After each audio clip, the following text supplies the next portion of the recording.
Hello and welcome to my YouTube. This YouTube is remembering the year 1925. This was right in the middle of the roaring 20s.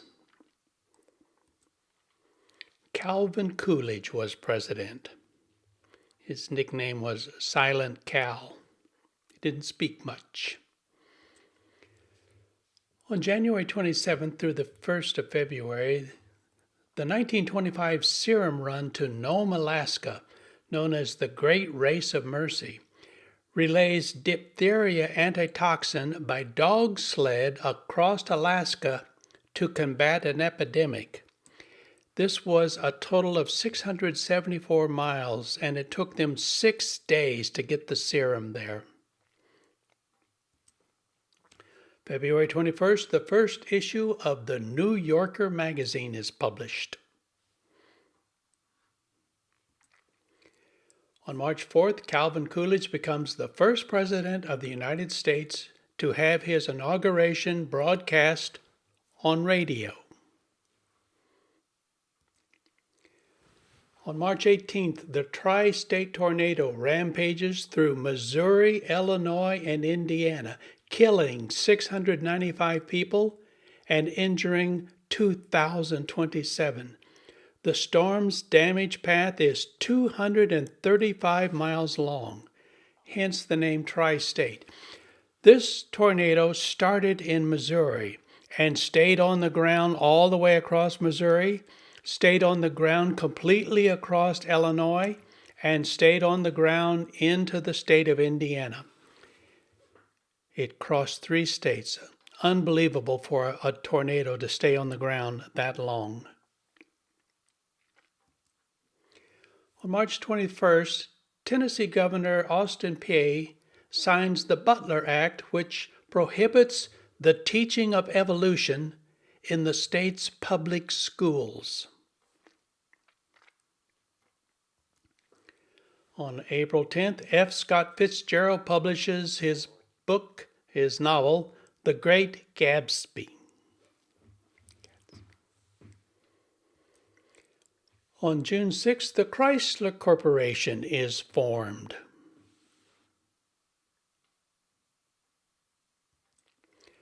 On June 17th, the first National Spelling Bee is held in Washington, D.C., and the final winning word was gladiola.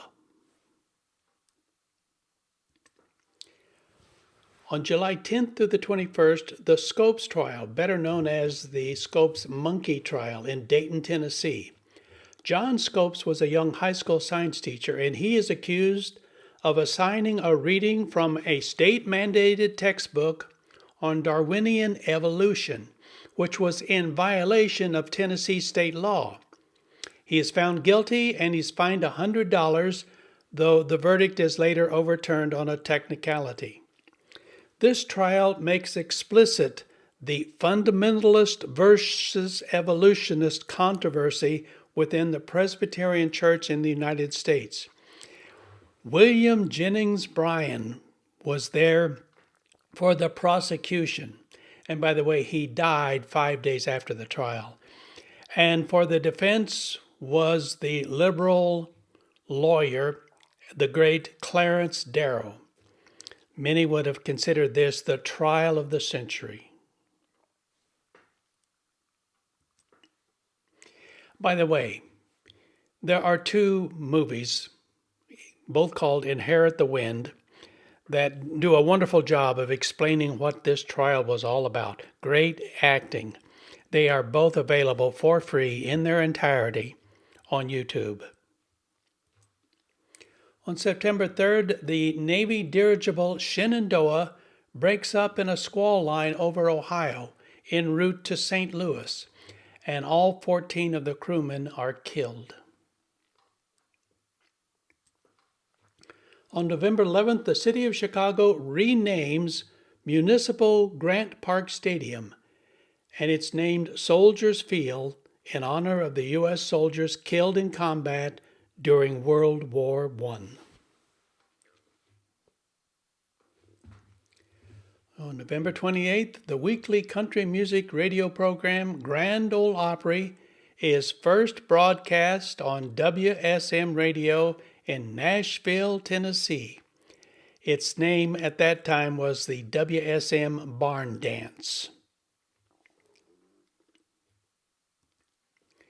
On December 12th, the very first motel in the world, the Milestone Motel, opens in San Luis Obispo, California.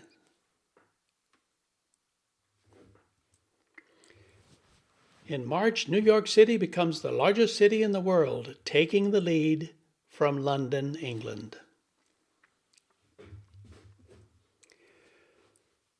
This year, the National Football League adds 5 teams: the New York Giants, the Detroit Panthers, the Providence Steamrollers, a new Canton Bulldog team, and the Pottsville Maroons.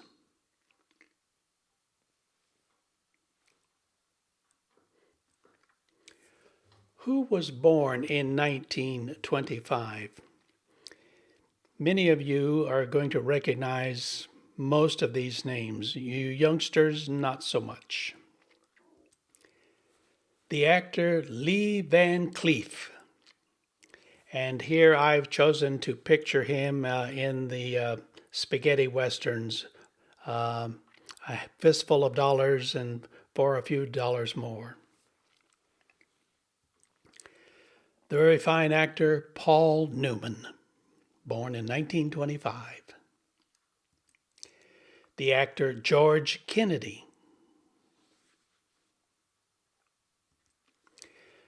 The astronaut Scott Carpenter. He was one of the original Mercury 7 astronauts. The great Yankee baseball player Yogi Berra. The press loved to interview Yogi Berra because Yogi would come up with these really unusual sayings. Let me play some of them for you. You oldsters will remember this. These are all quotes from Yogi Berra. He's the first person to say this. It ain't over till it's over. When you come to a fork in the road, take it. It's deja vu all over again. Baseball is 90% mental, and the other half is physical. The future ain't what it used to be. Nobody goes there anymore. It's too crowded. Those are all yogiisms. The black leader Malcolm X, born in 1925. The very fine actor Tony Curtis, and I loved him in this movie. Some Like It Hot. This is Tony. Tony Curtis, Jack Lemmon, they masqueraded as women to escape the mob. The First Lady Barbara Bush, born in 1925. The most highly decorated soldier of World War II and one of my personal heroes, Audie Murphy. I loved him in a movie, To Hell and Back, which was an autobiography of his career in the Army during World War II. The actress June Lockhart. She was on television in Petticoat Junction and Lost in Space. The TV host, Merv Griffin.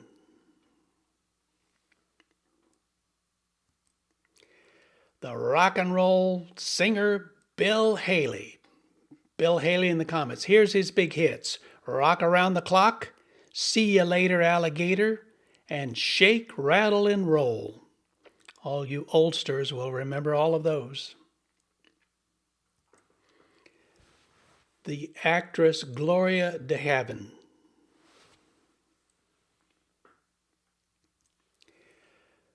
B.B. King, born in 1925.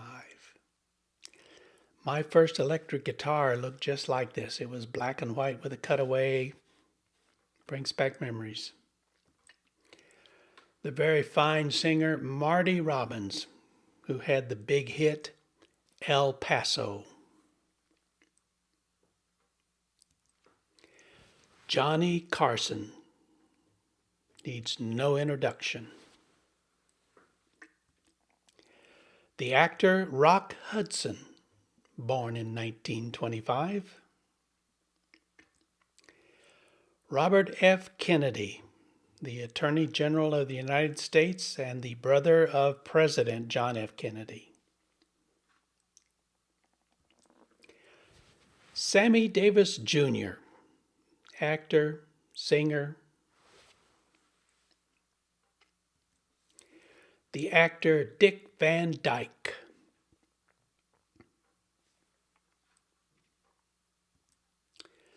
So what was introduced way back in 1925? Burma Shave, shaving cream. Burma Shave was famous for putting signs along the highways. I saw these all over where I grew up. It's best for one who hits the bottle to let another use the throttle. And it always ended with the last one saying Burma Shave. You saw these all over along roadsides. Corona beer came out in 1925. Honey Made graham crackers were introduced that year. The IBM electric typewriter. Now, this is not the Selectric. That came along years later. This was one of the very first electric typewriters. Mr. Goodbar came out that year. And one of my favorite candy bars, Sugar Daddy, which is nothing but pure caramel. Really, really chewy. Loved them. What were the top grossing movies of 1925? In other words, which ones made the most money? Number one big money maker, The Big Parade. This was a story of a young rich boy who joins the army during World War I, and it tells of all the horrors he goes through on the battlefield. Falls in love with a girl. Ben-Hur, A Tale of the Christ. Now, most of us remember there was a Ben-Hur done during I think the 60s or 70s. No, this is a silent movie. By the way, this movie, The Big Parade, you can watch this whole thing for free on YouTube. Ben-Hur, A Tale of the Christ, you can watch this entire movie for free on YouTube. The third big money maker was a movie called The Freshman, Harold Lloyd. It's about a young boy that wants to be a hero and he goes to college. You can watch this entire movie for free on YouTube. The Gold Rush, a Charlie Chaplin silent film. Charlie goes up to Alaska to the gold rush and endures a lot of bad weather. And you can watch it. It's all there. It's about an hour long. All of these were silent movies, and they're about 1 hour in length, and they're all on YouTube. Aha! The original Phantom of the Opera. Not the musical. This was the movie. And yes, you can watch it on YouTube. I went and took a snapshot of the most famous moment in this entire horror. Now remember, the Phantom covers his face, so no one really knows what he looks like. But his girlfriend, or the woman he loves, she sneaks up behind him while he's playing the organ, takes off his mask, and for the first time, the audience sees what he really looks like. This is the big dramatic moment of the whole movie, and you can watch it on YouTube. What were the top radio shows of 1925? Now, you need to understand something about radio way back then. There were no national radio networks. No ABC, no CBS, no NBC. Radio was all local. So what you listened to in Chicago might be entirely different to what you heard in New York, and that was entirely different from what you listened to in Los Angeles or Denver or Houston. Radio was pretty much local. But here were the big radio stations. The General Motors concerts, and this was jazz and popular and opera. The Grand Ole Opry, which started in 1925, quickly became one of the most popular shows on radio. The Ever Ready Battery Hour, and once again, this broadcast music, big band, jazz, opera. The Atwater Kent Hour. Atwater Kent is the name of a company. They made radios. And once again, they were broadcasting music, including opera singers. So what were the most popular songs of 1925? Number one, The Prisoner's Song by a singer by the name of Vernon Dalhart. I don't remember him, but you can listen to this on YouTube. Number two, Yes, sir, that's my baby. No, sir, I don't need maybe. Yes, sir, that's my baby doll. I remember that one. And you can listen to it on YouTube. I'll see you in my dreams. Isham Jones. I don't remember him, but I do remember the song, and yeah, it's on YouTube by him. Sweet Georgia Brown by Ben Burney. He was the band leader. And yes, there is a video of his band playing this song on YouTube. Al Jolson. Heard of him, and I don't remember this song All Alone. Most of us remember Al Jolson like this. In 1929, he starred in the first talkie, The Jazz Singer. That's Al Jolson in blackface. So who were the most popular singers in 1925? Vernon Dalhart. I have no memory of him whatsoever, but his songs are on YouTube. Gene Austin. I have no memory of him, but his songs and his records are on YouTube. Al Jolson. I know of him. Eddie Cantor. Now, this is a nice formal portrait of him. Usually we think of Eddie Cantor like this. But he was one of the most popular singers in 1925. I don't know this lady at all, Marion Harris, but her songs are on YouTube.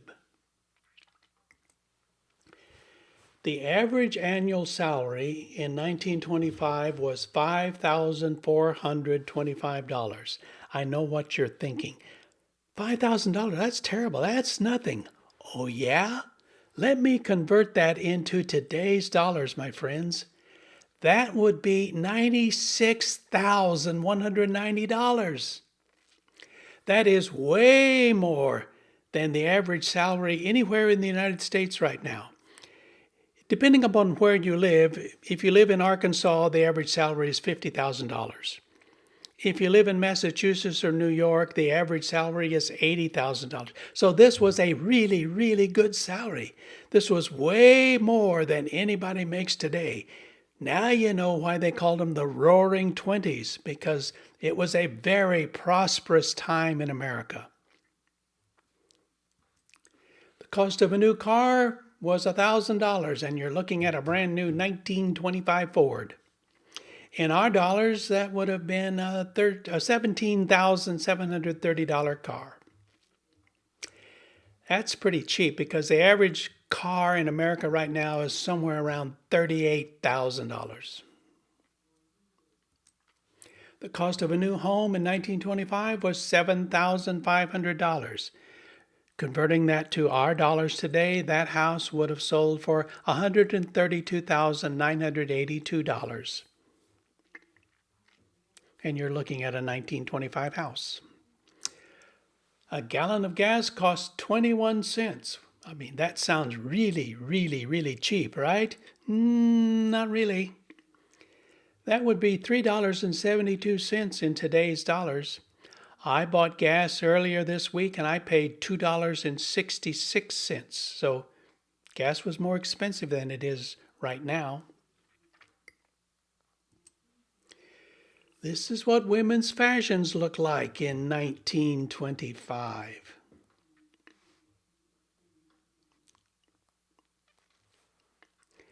This is what men's fashions look like. Not so different, except for this. I wouldn't be caught dead wearing pants that look like this, but I mean, for most of my business life, this is what I wore. I wore a three-piece suit. Coat, tie, and vest. Maybe not the stripes, but I mean, these look pretty much like suits today, I think. Notice hats. Everybody wore a hat back then. You wouldn't go out without it. So thanks for watching, and I hope you learned something new about the year 1925. Be well, my friends.